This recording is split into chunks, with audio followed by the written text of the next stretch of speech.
Salut à tous, c'est Jean-Charles et bienvenue dans un nouvel épisode de votre web-série préférée, Je vous conduis. Nous sommes à Concarneau aujourd'hui.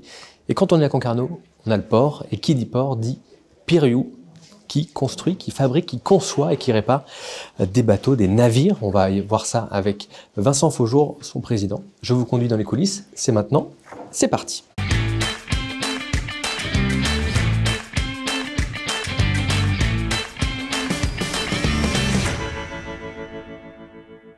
Bonjour Vincent Faujour. Bonjour Jean-Charles. Merci beaucoup de nous accueillir ici au siège de la société Piriou. Imaginons, j'ai 5 ans. Comment vous présentez votre activité à un enfant pour qu'il comprenne facilement ce que vous faites? Écoutez, je dirais qu'on construit et qu'on répare des bateaux jusqu'à 110 mètres. Voilà, et qu'on travaille, on est des terriens qui travaillons pour la mer et pour les marins. Vous dirigez l'entreprise maintenant depuis combien de temps? Parce que vous aviez une société avant qui a été rachetée par le groupe. Ça fait. Et vous avez après intégré la société. Maintenant, vous dirigez le bateau ou le paquebot, si je puis dire. Oui, tout à fait. En fait, je suis rentré dans le groupe en 2010. Je suis devenu directeur général en 2015 et président en 2020. Historiquement, les chantiers Piriou fabriquaient beaucoup de bateaux pour les pêcheurs. Aujourd'hui, il y a un marché qui est beaucoup plus ouvert puisque vous travaillez pour la défense, pour des armateurs civils, privés, publics également. L'entreprise compte plus de 1400 collaborateurs, éparpillés, on verra tout à l'heure, sur différents sites. Comment on arrive à insuffler ou à gérer une entreprise aussi grande et aussi éparpillée que Piriou? Alors, elle n'est pas si grande que ça, on reste une ETI. Donc, c'est pas mal quand même, 1400 personnes. Oui, mais on reste une ETI, donc on n'est pas un grand groupe. Et je pense qu'on essaye de la fédérer, en tout cas autour d'un certain nombre de valeurs qui sont celles du groupe et qui sont historiques. Donc évidemment, on en a 3 assez favorites et qui nous tiennent. C'est la proximité, l'engagement évidemment, et puis l'audace. C'est sans doute cette valeur-là qui fait qu'on est encore là aujourd'hui, parce que si on était resté comme simple constructeur de bateaux de pêche à Concarneau, on serait sans doute pas là pour en parler aujourd'hui. Elle est caractérisée comment, l'audace, au sein de l'entreprise? On essaye d'accompagner nos clients là où ils ont besoin de nous. Ça nous a amené au Nigeria, ça nous a amené au Vietnam, sur pas mal de destinations dont on parlera tout à l'heure. Et donc, je pense que d'aller construire ex nihilo un chantier naval au Nigeria, dans une zone quasi en guerre, il fallait beaucoup d'audace. Il y a un panneau qui est hyper intéressant ici, parce que c'est de là que partent en fait toutes les idées. L'entreprise Piriou a un bureau d'études intégré. Là, on voit les différentes les esquisses, les croquis, les dessins. Combien de personnes composent ce bureau d'études? Il y a à peu près 80 personnes en tout dans nos différents bureaux d'études. Tout ici, à non, Concarneau? Alors, on a en centralisé dans ce bâtiment, on a une 60aine de personnes en bureau d'études, et puis ensuite on a du personnel aussi sur nos sites de production, puisque on a besoin de faire des plans de production. Donc on a aussi des gens au Vietnam et sur différents sites en Roumanie qui font des études, mais des études de fabrication. Ici, tout ce qui est conception projet se fait ici à Concarneau. Et donc là, vous voyez ce que c'est que chez nous un bateau au début. Voilà. C'est du crayon. C'est du crayon. On essaye d'y intégrer tous les souhaits des armateurs. Mais j'aime bien cette photo parce que c'est le début de l'histoire. Entre le premier coup de crayon et la livraison du bateau au client final, il se passe généralement combien de temps? En civil, c'est plus court qu'en militaire, on va dire. Mais ça c'est... Qu'est-ce qui explique d'ailleurs que c'est plus court? C'est quasiment 2 ans à peu près. Qu'est-ce qui explique que c'est plus court en civil qu'en militaire? Les études sont plus poussées. Il y a un certain nombre de choses dans le domaine militaire qui font que les études sont un peu plus longues, un peu plus d'éléments qui rallongent un peu le projet. Et puis surtout, la phase... négociation est plus longue. Et comme on parle du premier coup de crayon, ça veut dire que derrière, on a beaucoup de négociations et c'est plus long. Les cycles en construction sont plutôt de l'ordre de 2 à 3 ans, alors que dans le militaire, ça peut être 10 ans. Combien de bateaux vous livrez chaque année? Une dizaine de bateaux. On a construit plus de 600 bateaux depuis 1965, la date de création du chantier. Vous l'avez dit, il y a la conception, il y a la fabrication, il y a la réparation. Dans votre bureau, il y a une superbe photo d'un bateau qui est rouge, qui brise la glace. C'est l'Astrolabe. L'Astrolabe, c'est bourré de technologie. Et vous m'expliquiez, avant qu'on commence à tourner l'épisode, que vous étiez aussi intégrateur Tout à fait. de solutions. Donc on conçoit le navire, on le construit, mais il y a beaucoup d'équipements que l'on intègre. Donc on n'est pas équipementier. En revanche, on est intégrateur. Je pense aux grues, je pense aux moteurs de propulsion, je pense au groupe électrogène, l'électronique. Donc c'est des équipements qu'on intègre dans nos fabrications. Avant de parler des sites, on a parlé du Nigeria tout à l'heure, du Vietnam. Revenons où tout a commencé, ici à Concarneau. Et cette fameuse cabane, c'est marqué printemps 65. 2 jeunes gens décident de se lancer dans la réparation et la construction navale sur le port de Concarneau. Racontez-nous un peu l'histoire de l'entreprise. Effectivement, Périou a commencé en 1965 et là on a une belle image du début. Donc c'est vraiment une histoire d'hommes, 2 hommes qui sont Guy Périou et Michel Périou. Et donc vous allez retrouver ici dans cette salle un peu qui nous permet d'accueillir les délégations, etc.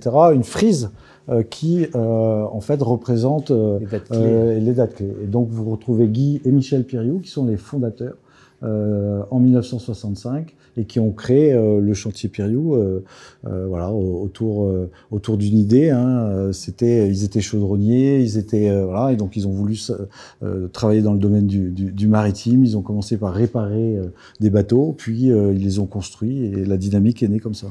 Il y a eu une continuité familiale avant que vous arriviez? Oui, tout à fait. Donc Guy et Michel ont toujours des enfants, et en particulier les 2 fils de Guy, donc Pascal et Jacques, ont repris l'entreprise et ont assuré la continuité. Et en ce qui me concerne, j'ai pris la suite de Pascal Périou. Donc tout a commencé dans cette cabane. Comment on explique qu'après on retrouve Périou un peu aux 4 coins du monde? Ouais.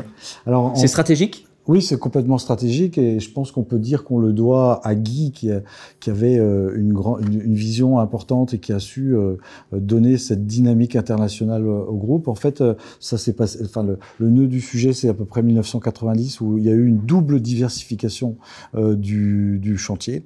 La première, c'est une diversification produit. On est sorti de la pêche alors que jusqu'en 90, on n'a fait que des bateaux de pêche sous toutes leurs formes, depuis des petits bateaux de 15 mètres jusqu'à des tonniers de 60 ou 70 mètres, mais ça restait des bateaux de pêche. Et donc en 90, Guy a lancé cette double diversification.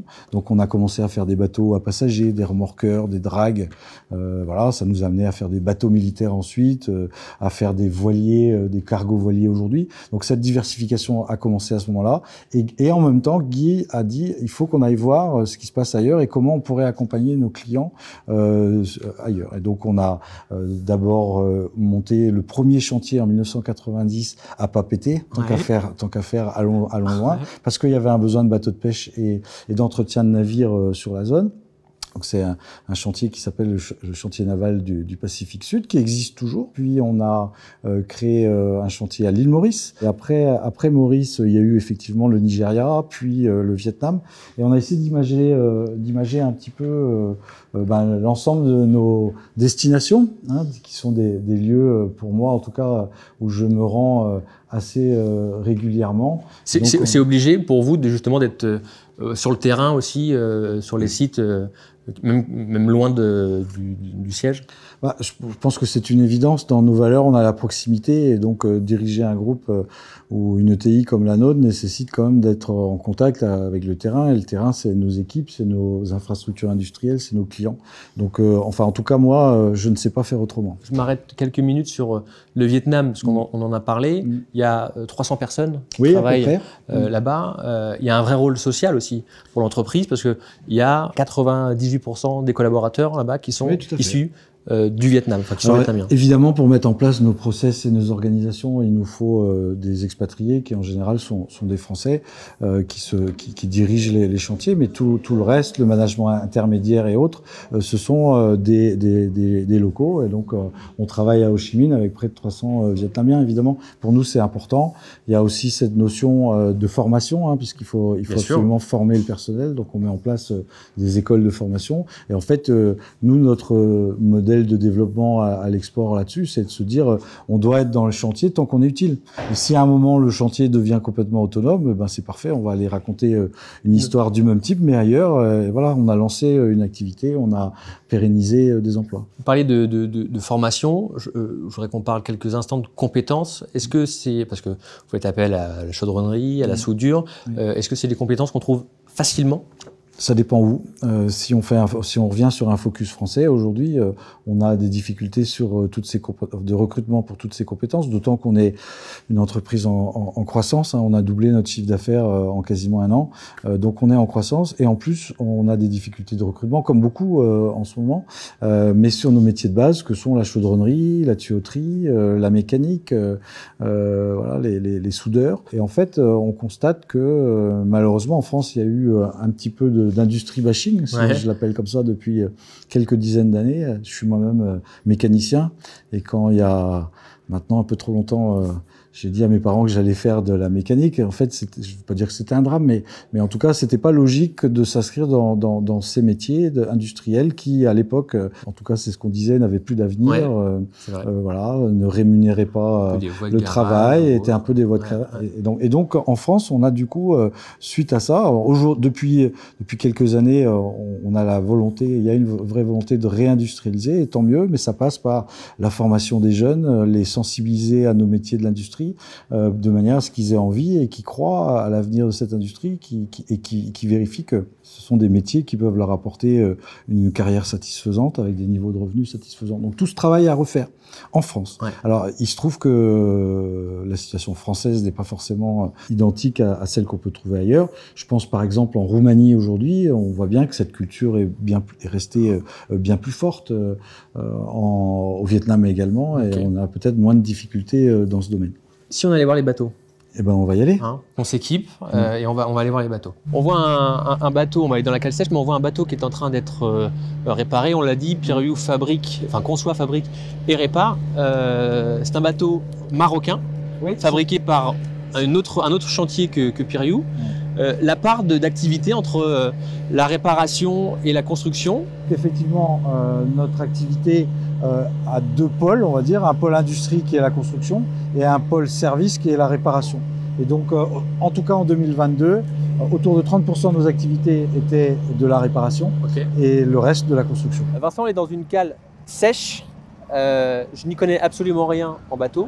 Qu'est-ce qu'on y fait dans une cale sèche? Alors dans une cale sèche, on met d'abord au sec les navires de manière à pouvoir intervenir principalement sur la coque, c'est-à-dire sur tout ce qui est sous l'eau et qu'on ne peut pas opérer quand le bateau est à quai. Cette cale sèche, c'est l'un des 3 outils de mise au sec ou de mise à l'eau dont on dispose à Concarneau. Donc cette cale sèche fait 130 mètres de long, ce qui nous permet d'y rentrer des bateaux jusqu'à à peu près 110 mètres.